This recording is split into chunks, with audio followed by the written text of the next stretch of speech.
Salut tout le monde et bienvenue dans ce troisième épisode de Bien ta vie Narpi. Et je suis très heureux de vous retrouver pour cette suite, parce que vous avez été nombreux à regarder le précédent, donc c'est intéressant pour vous, c'est intéressant également pour moi, parce que je prends vraiment du plaisir à le faire. Et cette fois-ci je vais parler de MMORPG, et donc logiquement de vie réelle, puisque quand on s'implique dans un MMORPG, ça peut avoir un impact sur notre vie réelle. Mais je vais pas faire de morale, vous inquiétez pas, je suis pas là pour faire la morale. Mais c'est mon expérience de joueur, c'est-à-dire que l'émission, le but c'est que je parle de moi également. Et j'ai connu ça, c'est-à-dire qu'en 2005, je me suis beaucoup investi sur le jeu que vous voyez actuellement à l'écran, qui est Ragnarok Online, un jeu que j'adore, c'est mon MMORPG préféré. Et franchement, si j'ai un conseil à vous donner si vous cherchez un MMORPG classique ou qu'il n'y a que du monster bashing, buter des monstres à la chaîne, mais attention, jouez-y en groupe. Là dans la vidéo je joue tout seul parce que je suis revenu sur le serveur officiel, juste histoire d'avoir des images du jeu parce que j'en avais pas. Mais si vous voulez jouer, jouez-y en groupe, vous allez forcément vous éclater. Ce jeu est excellent. Alors c'est vrai que ça peut paraître bizarre son aspect graphique et comment que le perso se déplace et attaque, mais c'est un jeu passionnant. Bon, c'est un jeu coréen, donc ça surprendra pas les habitués de MMORPG. Mais ce qu'il y a, c'est que je suis déçu tout de même de l'évolution du jeu. Et ça, c'est un constat qui se fait sur beaucoup de MMORPG, c'est-à-dire que moi j'ai connu le jeu à ses débuts, donc dans les années 2000, au début des années 2000. Bon, moi j'ai surtout joué en 2005, c'est là que j'ai rencontré mon meilleur ami, donc Kezu, que je salue au passage. Et c'est pour ça justement que je vous dis que ce jeu est intéressant, c'est-à-dire que on peut faire de superbes rencontres, parce que c'est un jeu vraiment de passionnés. C'est-à-dire qu'on y joue, on est obligé de s'entraider, on est obligé de jouer ensemble, on est obligé de s'investir, mais toujours en prenant en compte qu'on n'est pas seul, qu'on ne joue pas tout seul. Un MMORPG, on ne doit pas y jouer tout seul. Bon, il y a des cas à part, je vais en parler un peu plus tard sur un autre MMORPG, mais dans celui-ci, il faut y jouer à plusieurs. Là on prend vraiment son pied, on rigole, on s'éclate. En plus on peut faire des donjons et monter d'expérience de façon amusante.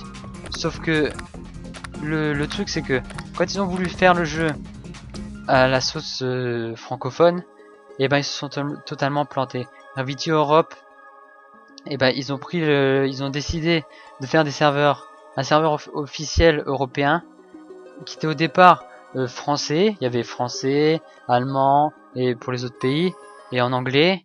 Mais sauf que ça n'a pas fonctionné. Alors pourquoi ça n'a pas fonctionné? Parce qu'ils ont mis un système d'abonnement ridicule. Donc on pouvait s'abonner, d'ailleurs je crois que c'est toujours le cas, on peut avoir genre un abonnement à vie et puis on a plein de bonus. Moi c'est ce que je trouve complètement débile dans les free-to-play, c'est que on te donne des avantages de dingue. Mais c'est abusé. Pourquoi faire ça? On peut donner du sens au jeu free-to-play en proposant une boutique où on peut par exemple améliorer la tenue vestimentaire de son perso, ou ou changer le nom de son perso, parce que c'est aussi un moyen entre guillemets de pigeonner les gens. Mais c'est vrai que quand on crée son perso, au départ on se dit allez je mets un nom au pif, et puis finalement on se rend compte qu'on adore le jeu, qu'on s'y investit, et puis là on veut changer de nom. Donc il pourrait se limiter à ça, mais non, au lieu de ça il propose des objets qui par exemple donnent plus d'expérience, ou te donnent un meilleur équipement, te permet de monter plus vite. Mais stop, faut arrêter. Il n'y a plus aucun intérêt dans ce cas à jouer sur un MMORPG où tu es censé t'investir dans un monde virtuel que tu peux entre guillemets considérer comme ta seconde vie. C'est-à-dire que c'est là justement que je vais aussi parler de vie réelle, c'est-à-dire que il faut pas mélanger les deux. Il faut avoir une vie personnelle, une vie réelle, mais le MMORPG faut considérer comme une façon de s'évader un instant à court ou long terme, mais qui ne doit pas avoir un impact sur notre vie. Et d'ailleurs, si on commence à acheter à outrance des objets sur la boutique en ligne, c'est qu'il y a un problème. Parce qu'on se dit, je vais être le numéro 1 du serveur le plus vite possible, c'est mon objectif. Comme si du jour au lendemain, tout allait s'écrouler, que ça allait être la fin du monde, que si on n'y parvient pas à temps, et ben on a échoué dans notre vie. Mais non, c'est pas, moi je vois pas le MMORPG comme ça, moi je le vois comme une progression certes lente, surtout sur officiel. Je parlerai plus tard de serveur privé, mais sur serveur officiel, la progression est lente, et c'est encore pire quand c'est du free-to-play, parce qu'ils font exprès de t'attirer vers la boutique en te proposant des objets qui te permettent plus d'expérience, et ça, moi je cautionne pas. C'est pour ça que là je suis retourné sur Ragnarok Online officiel le temps de vous faire cette vidéo, mais je n'y joue plus du tout. J'y ai joué j'y suis retourné quelques temps avec Kezu justement, parce que on s'est rencontrés sur Ragnarok Online et on pensait prendre le même plaisir, mais ça n'a pas du tout été le cas. Parce qu'à l'époque, c'est vrai, j'ai joué sur serveur privé et j'ai fait des magnifiques rencontres. J'ai rencontré des gens vraiment exceptionnels et j'avais monté ma guilde. On était plus d'une cinquantaine, hein, franchement, plus d'une cinquantaine connectés simultanément dans la guilde. Et quand on faisait les guerres de guildes, ça s'appelait les WOE, donc les War of Emporium, c'est-à-dire que on devait conquérir des châteaux, et pour les conquérir on devait démolir un Emporium qui se trouvait au centre du château en question qu'on convoitait avec la guilde. Et je prenais vraiment mon pied à gérer une équipe. Je prenais vraiment mon pied à voir que il n'y avait pas qu'un aspect compétitif, il y avait vraiment un aspect convivial, c'est-à-dire qu'on s'amusait vraiment, même si on se connaissait pas entre nous, et ben on était sur un jeu et on partageait la même chose. On avait ça en commun, c'est-à-dire que on jouait au même jeu et on progressait ensemble.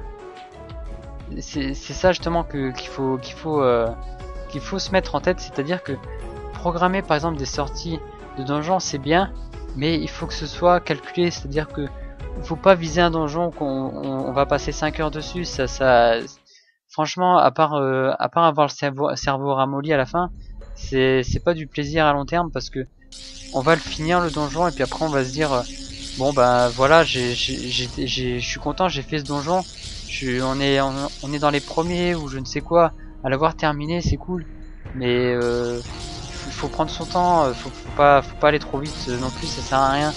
Et c'est aussi ridicule ceux qui font par exemple, je sais pas comment qu'on appelle ça, je connaissais certainement le terme avant, mais vu que je suis plus trop dans les MMORPG, je ne saurais pas vous le dire, mais par exemple il y a des personnes qui sont au niveau maximum et qui vont faire monter leurs amis qui commencent ce jeu en on appelle ça de l'aggro, c'est-à-dire d'attirer les monstres vers eux, de tanker les monstres, de faire que les monstres les attaquent, et vu qu'ils sont niveau max, et bah, ils prennent rien comme dégâts, et l'autre joueur, et bah, il peut buter le monstre, même si c'est un monstre de haut niveau, bah, il se le fait tranquillou, et puis comme ça il gagne un maximum d'expérience. Ça c'est franchement nul, parce qu'après quand tu es niveau max, qu'est-ce que tu restes à faire, monter ton équipement, franchement bof quoi, c'est pas terrible hein.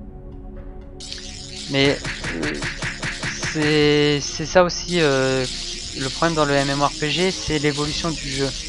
Et ça pose un problème, parce que il y a rarement un accord entre les joueurs et les développeurs, et c'est à ce moment-là qu'il se crée un conflit, c'est-à-dire que moi je pense que Ragnarok Online n'a pas survécu à son abonnement, à son système d'abonnement, parce qu'il évoluait trop vite. Il évoluait pas comme les joueurs le souhaitaient. Moi personnellement je préfère les premières versions de Ragnarok Online, et cette vidéo le prouve, c'est-à-dire que sur cette map avant il y avait des plantes, c'était le diminutif c'était les géos, mais je sais plus le nom complet, mais c'est des plantes qui restaient fixes et qui étaient immobiles, et qui étaient un avantage pour les classes à distance, c'est-à-dire qu'on pouvait les buter sans qu'ils nous attaquent. Alors ok, c'est un peu abusé, parce que du coup c'est plus facile. Bon là vous allez voir, je vais crever comme un noob, mais c'est parce que j'étais désespéré. Je me suis dit c'est foutu, je sais même plus lequel viser, je sais plus c'était lequel que je visais depuis tout à l'heure de l'autre côté. Donc là je dis bon allez viens à la bubule et bute-moi. Mais avant sur cette map il y avait des monstres qui ressemblaient à des plantes qu'on pouvait buter tranquillement.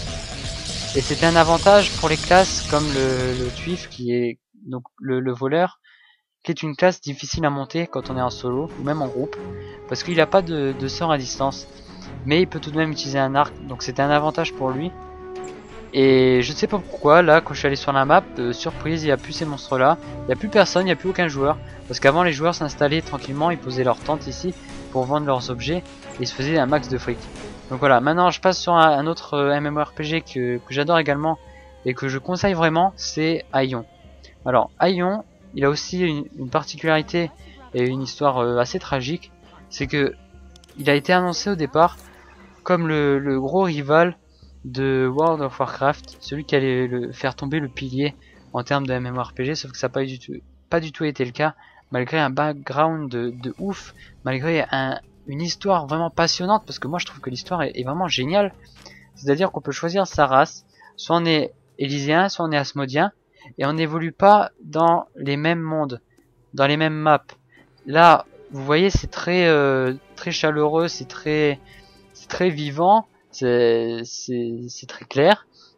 Alors que sur les terres d'Asmodée, c'est très sombre, il fait tout le temps nuit, le soleil il y a pas de la lumière du soleil, c'est toujours le noir complet. Et du coup l'espèce, parce que à la base c'est des humains, mais là ils sont devenus une race, donc les Asmodiens, et ils se sont tournés vers l'ombre, c'est-à-dire ils ressemblent plus à des créatures. Il y en a qui vont dire Kiku, Dark, Sephiroth ou des trucs comme ça, parce qu'ils font vraiment gros méchants quoi. Il faut vraiment comment dire bon, Darkness, on va dire dark, sombre. Bon, moi personnellement je préfère jouer les Élyséens parce qu'ils ressemblent à des humains, parce que j'arrive plus à m'identifier entre guillemets à cette race, et je préfère les maps aussi des Élyséens. Mais vraiment la force de Aion, c'est que on se sent investi. Même si on n'y joue pas tout le temps, on se sent investi, le joueur est sollicité. Là par exemple, on peut voir en haut de l'écran qu'il y a une icône qui dit que j'ai un bonus d'expérience pendant... non, c'est pas pendant une période de temps, mais c'est un pourcentage, c'est-à-dire que j'ai 100% d'expérience à chaque fois que je bute un ennemi. Par exemple, ça diminue d'1% ou 2, ça dépend du niveau de l'ennemi. Mais on se sent, le jeu nous pousse, non pas nous pousse, mais nous invite à jouer, nous invite à prendre du plaisir sur le jeu à notre manière. Et à chaque, je sais pas si c'est à chaque niveau ou tous les 3 niveaux, tous les 5 niveaux, je ne sais plus exactement, mais on est récompensé, on reçoit de l'équipement ou une arme ou des parchemins qui peuvent nous servir pour progresser plus aisément. Et c'est bien parce que ça donne aux joueurs l'impression, mais c'est une réalité aussi, c'est pas qu'une impression, c'est que le jeu nous invite à aller jusqu'au bout, à pas lâcher aussitôt, parce que contrairement à Ragnarok Online, c'est pas du monster bashing, c'est-à-dire qu'il y a vraiment des quêtes, il y a vraiment un fil rouge, et c'est contradictoire avec l'aspect MMORPG, mais là par exemple, enfin plutôt c'est paradoxal, mais ce qu'on peut faire c'est évoluer tout seul, on peut jouer tout seul dans Aion, on peut progresser seul, on n'est pas obligé de jouer en groupe, c'est pas une obligation, on peut progresser à son rythme, parce que les quêtes, il y a beaucoup de quêtes en solo, il y en a quelques-unes qui se jouent en groupe et qui sont essentielles tout de même pour continuer, mais on peut les faire plus tard quand on est plus haut niveau et qu'on a plus besoin d'être en équipe. Mais bon, c'est dans un MMORPG, c'est toujours plus intéressant de jouer à plusieurs avec ses amis, ou même de se faire des amis, parce que c'est le but aussi, c'est comme dans la vie réelle, c'est là aussi que je voulais en venir, c'est-à-dire que même si on évolue dans un monde fictif, on rencontre des gens, c'est des gens qui jouent comme nous à un jeu, qui sont qui évoluent dans un monde, donc c'est tout bénef de faire des rencontres et de progresser avec eux. Après, c'est à chacun de faire comme il veut. Là également dans cette vidéo, j'ai volontairement joué seul pour vous montrer le jeu, mais quand j'ai commencé, enfin depuis que parce que oui, je vous ai pas dit, mais Aion au départ il était également par abonnement quand il est sorti, donc c'était en 2009 il me semble. Malheureusement ça a pas duré. L'année dernière, ou en début d'année d'ailleurs, il est passé free to play, et ça c'est dommage. J'ai vraiment été attristé de savoir ça. Bon, j'y jouais pas au jeu, mais enfin j'y jouais sur serveur privé. J'y reviendrai plus tard quand je vous montrerai des images du serveur privé, mais j'avais payé tout de même un abonnement au serveur officiel, donc j'étais dans les règles, on va dire, puisqu'on peut jouer à un serveur privé si on paye un abonnement au serveur officiel, donc on n'handicape pas le serveur officiel, sauf que il y a tout de même un joueur en moins, c'est-à-dire que moi j'étais sur serveur privé, alors que je payais pour l'officiel. Bon, vous allez me dire c'est ridicule, mais c'est parce que moi je voulais tout de même, parce que NCSoft, les développeurs de Aion, ils ont fait un boulot de dingue. Ils ont voulu faire évoluer l'aspect MMORPG en impliquant plus le joueur, en mettant des cinématiques dans les quêtes. Alors que World of Warcraft, eh ben, son succès, je le trouve assez étrange. C'est-à-dire qu'il est vachement classique. C'est un MMORPG des années 2000. Des plus c'est vraiment banal. La progression est vraiment banale. C'est-à-dire qu'on bute des ennemis. Il y a certes des quêtes, mais la progression est trop simple.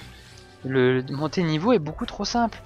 Alors après il reste plus qu'à faire des donjons et je trouve ridicule, et c'est la preuve que les joueurs commencent vraiment à s'ennuyer et que le jeu continue à faire succès. C'est que dès qu'il y a une extension qui sort, et ben les joueurs se ruent dessus, surtout les entre guillemets les pros. Moi j'appellerais plutôt ça des no life, parce que le jour même être niveau maximum, moi je trouve ça un peu curieux. Bon après c'est un style de vie, mais ça montre tout de même que le jeu est beaucoup trop facile, qu'il a atteint une certaine limite, même si à chaque fois il pousse, ils augmentent le niveau maximum, mais mais bon voilà, c'est pas ça qui va les arrêter, parce que monter de niveau sur World of Warcraft, encore une fois, je le répète, c'est beaucoup trop rapide. Et sur Rift également, parce que je me suis amusé, vous savez, il y avait eu une période une période gratuite du jeu où on pouvait jouer gratuitement pendant 5 jours, je crois, une semaine plutôt. J'avais fait d'abord la version d'essai qui limitait la progression du joueur jusqu'au niveau 15, je crois, environ. Et juste après, bah, j'ai vu que quelques jours plus tard, eh bien, il proposait de jouer gratuitement au jeu pendant une semaine. Alors je me suis dit, tiens, je vais me faire un petit défi, je vais voir si le jeu est intéressant. Et effectivement, Rift est intéressant, mais il est vachement classique. Il m'a rappelé World of Warcraft, c'est-à-dire que j'ai monté le niveau trop aisément. Je suis arrivé niveau max en 7 jours, sans forcer, hein. Je jouais que quelques heures par jour, bon, tous les jours forcément, mais c'était exceptionnel, parce que j'étais en plus, j'étais en vacances, donc je me suis fait plaisir. C'était un petit défi que je me suis lancé, mais j'ai constaté qu'il y avait vraiment pas beaucoup d'intérêt à jouer déjà en solo, parce que ça allait beaucoup trop vite. Alors j'imagine même pas quand on est à plusieurs. Mais le jeu est passionnant. Malheureusement, je sens qu'il aura pas un avenir, il aura le même avenir que Aion, c'est-à-dire qu'il va passer free to play, parce qu'il y a beaucoup trop de MMORPG aujourd'hui.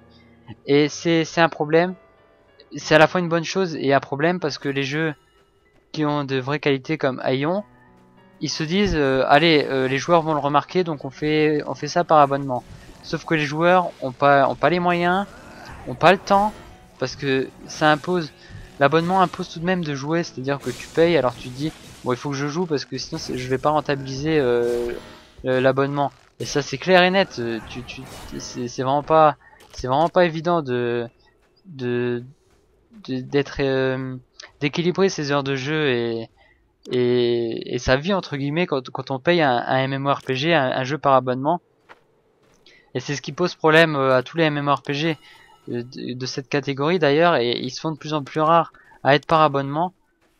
Et moi je pense que Rift aura le même avenir, c'est-à-dire qu'il va passer free to play. Alors pour Aion, moi je pense que c'est une bonne chose qu'il soit passé free to play, parce que il y a beaucoup de joueurs tout de même dessus. Sur Ragnarok Online aussi il y a beaucoup de joueurs, il y en a 2000 en moyenne. Mais c'est tout de même ridicule, parce que quand j'étais sur serveur privé, c'était en plus un serveur français, on était entre 1000 et 2000 selon le serveur. Ça montrait clairement que les gens avaient pas besoin d'aller sur le serveur officiel, qu'ils prenaient beaucoup plus de plaisir sur serveur privé. Alors pourquoi ils prenaient beaucoup plus de plaisir? Parce qu'ils se sentaient plus libres. Là, sur Aion, ils ont pas fait l'erreur que Ragnarok Online, que Gravity Europe a fait avec Ragnarok Online en le passant en free to play. C'est-à-dire que là sur Aion, même si c'est free to play, le joueur prend plaisir à progresser parce qu'il se sent pas entubé. Je suis désolé d'utiliser ce terme, mais même s'il y a une boutique, même si on peut profiter d'un bonus d'expérience, et ben même ceux qui ne payent pas peuvent profiter de bonus, puisqu'ils sont récompensés pour leur présence sur le jeu. Alors que sur Ragnarok Online, c'est pas du tout le cas. Dès que t'es à un certain niveau, t'es obligé de passer à la caisse. T'es obligé, sinon t'es freiné dans ta progression. Ou alors tu dois vraiment prendre vachement de temps parce que tu vas genre buter un monstre, il va te rapporter 0,1% d'expérience. Mais je suis sérieux, hein, sur 100%. C'est-à-dire que pour avoir un niveau, tu dois faire 100%. Tu butes un monstre, tu gagnes 0,1%. Sur la fin de ton perso. Alors là, t'es obligé de craquer, t'es obligé de passer par la boutique. Mais ça, c'est ridicule d'imposer ça. Parce que le joueur, alors là, j'accuse pas forcément les joueurs qui achètent, mais le joueur, il se sent investi dans le jeu, mais il se fait avoir au bout d'un moment. Parce qu'il est obligé de payer. Sur Ion, c'est pas le cas. Tu peux jouer à ton rythme, tu peux aller jusqu'au niveau max tranquillement, sans passer par la boutique. Tu peux même avoir un bon équipement en jouant normalement, parce que t'es pas handicapé par le fait que tu ne passes pas par la boutique.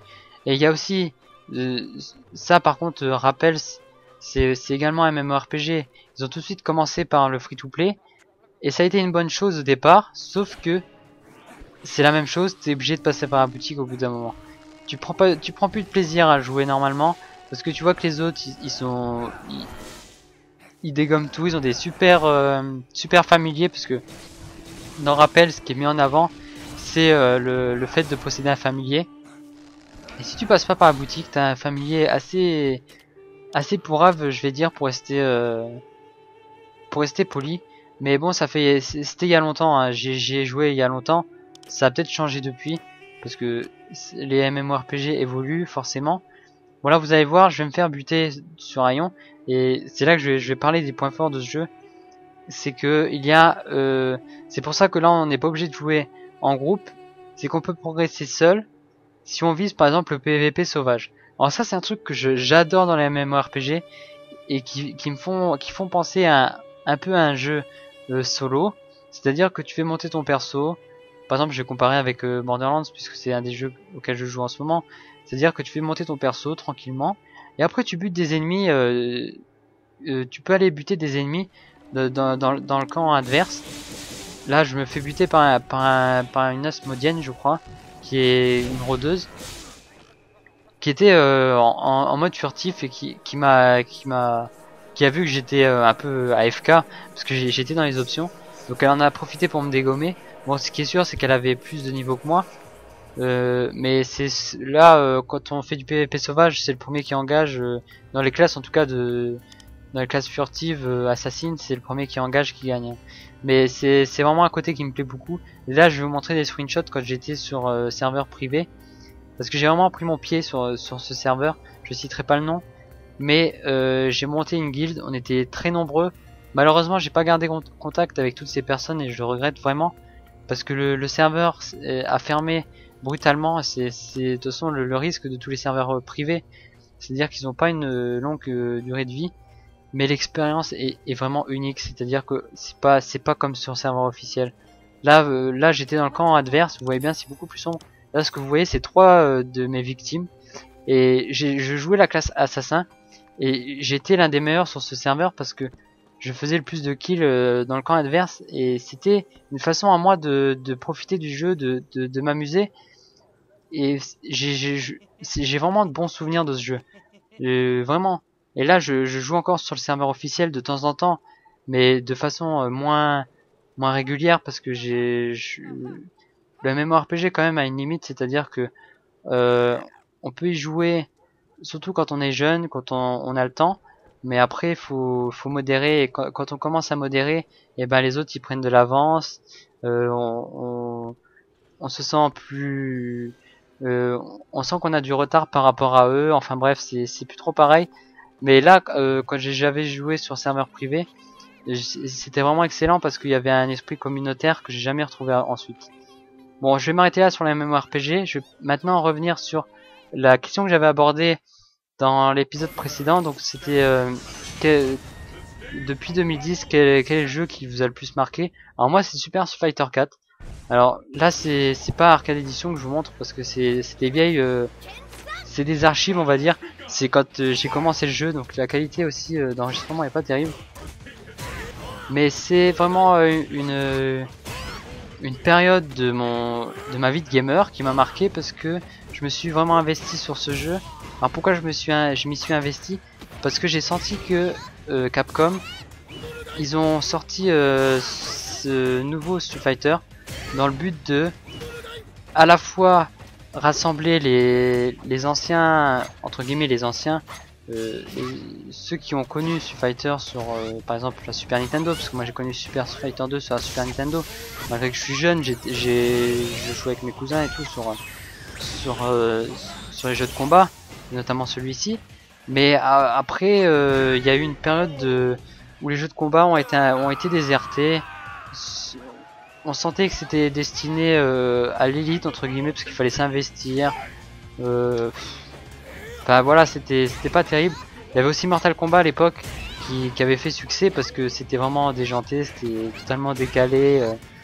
Mais par contre Mortal Kombat le nouveau, il m'attire pas du tout. Je retrouve pas le même côté, déjanté de l'époque. Alors c'est normal dans un sens, hein, ça évolue, la série évolue et Street Fighter a justement évolué dans le bon sens, c'est-à-dire que ça rassemble à la fois les anciens et les nouveaux joueurs de jeux de combat, c'est-à-dire que même un débutant, il peut devenir bon sur Super Street Fighter 4, il peut faire de bonnes actions, de jolis combos, parce que c'est bien guidé, c'est bien présenté. Et il y a aussi, bon ça c'est mon point de vue, mais enfin il y a la présence d'ultra et de super, donc on peut faire des super attaques, des ultra combos. Et moi je trouve ça un peu gênant, c'est-à-dire que ça met pas toujours en avant le skill du joueur, donc son talent, parce qu'on peut par exemple placer une ultra au pif et gagner un match. Bon après ça c'est à chacun son point de vue. Mais ça m'a pas empêché de prendre mon pied sur ce jeu et de vraiment m'y investir. Parce qu'en 2010, j'ai participé aux qualifications pour la Coupe de France, donc l'ESWC.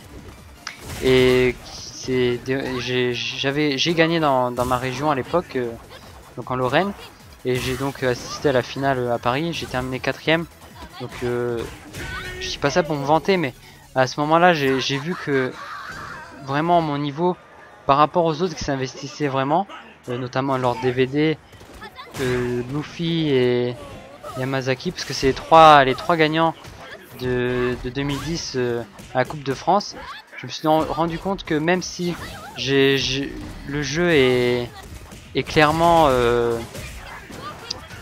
accessible aux débutants, il y a tout de même une catégorie de joueurs experts et qu'il faut un investissement de taré, on va dire. Mais c'est normal parce que le jeu il y a un côté je vais pas dire mathématique, mais t'es obligé de connaître ton perso par cœur, t'es obligé de connaître les autres persos par cœur. Après la différence ça va se faire au niveau du joueur, mais il faut passer par une phase d'entraînement, une phase intensive, vraiment assez dur, mais qu'il faut pas faire en solo, qu'il faut faire avec des amis, sinon on progresse pas du tout.